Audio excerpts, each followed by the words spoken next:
রাধে রাধে সকলকে। ভাদ্র মাসের শেষ বৃহস্পতিবার আমরা ঘরে গৃহলক্ষ্মী পূজা করে থাকি, আর এই বিশেষ দিনের পূজার কিছু মুহূর্ত তোমাদের সাথে শেয়ার করছি। এখানে সুন্দর করে মা লক্ষ্মীর স্নান শেষে সাজানো হয়েছে। তারপর পুজোর জন্য আমি কিছু লুচি বেলে দিলাম, আর লুচি ভাজছে আমার ভাই। আজ ভাদ্র মাসের লক্ষ্মী পূজা।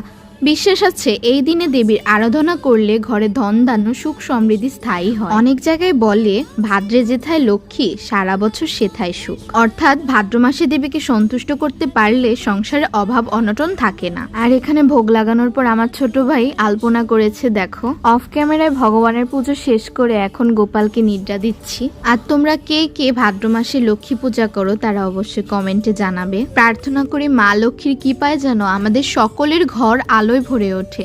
আমাদের ঘরের গোপালকে একদম ছোট্ট শিশুর মতো করে ঘুম পাড়ানো হয়। যে ঘরে গোপাল সেবা করা হয় সেই ঘরে সবসময় সুখ সমৃদ্ধি বজায় থাকে।